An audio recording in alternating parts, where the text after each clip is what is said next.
নাম কি? আমার নাম সাহেব। বাসা কোন জায়গায়? আসবত না।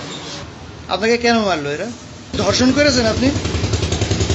আমার সাথে দুটো বাচ্চা গেছিল মাঠে। জোরে বলেন। আমার সাথে দুটো বাচ্চা গেছিল মাঠে। বাচ্চার সাথে আপনার সম্পর্ক কি?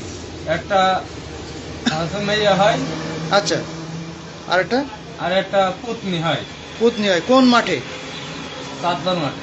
চাঁদবার মাঠে। যাওয়ার পরে যাওয়ার পরে ওই আমরা ওই ধানের খেতে পানি দিয়েছিলাম।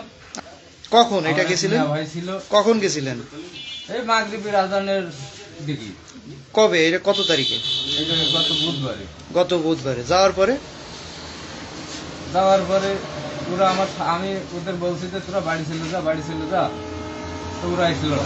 হুম তারপরে আমার কাছে ছিল। ধর্ষণের ঘটনা ঘটেছে কখন? ওই মাগরিবের আজান। আপনি কি ধর্ষণ করেছেন? জি করেছেন না? দুইজনকেই? জি। ওই দুইজনের বয়স কেমন? কত বয়স, বছর বয়স? বয়স ওই 7-8 বছর করে। আপনার যে পুতনি বা মেয়ে, এদের নাম কি কি? ওর বাপের নাম, ওর নাম বলো। পুতনির নাম কি? ওর নাম মামা। কত বছর বয়স? ভাই এই 7 বছর। 7 বছর। আর ওর বাপের নাম কি? কাশেম। কাশেম। ঠিকানা? তারপর চাঁদবা। আর যে আরেকজন যে ছিল তার নাম কি? আরেকজন যে ছিল তার নাম কি? তার নাম রুমি। ওর বাপের নাম কি? ওর বাপের নাম আপনার হচ্ছে যে এই আওয়াল।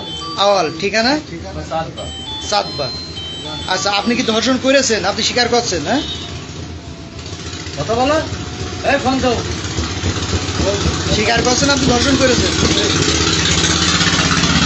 এখন ওরা কোথায় আছে? কি অবস্থায় আছে? ওরা বাড়িতেই আছে। সুস্থ আছে? জি। আচ্ছা, আপনি যে এই ঘৃণ্যতম কাজ করলেন, আপনার মনের ভিতরে একটু অনুশোচনা জাগছে না? খারাপ লাগছে না? খারাপ লেগেছে পরে। পরে খারাপ লেগেছে না? এই কাজটা কি করা ঠিক হয়েছে? আপনার কি মনে হয়? আপনি স্বীকার করছেন আপনি এই কাজটা ঘৃণ্যতম কাজ করেছেন? জি।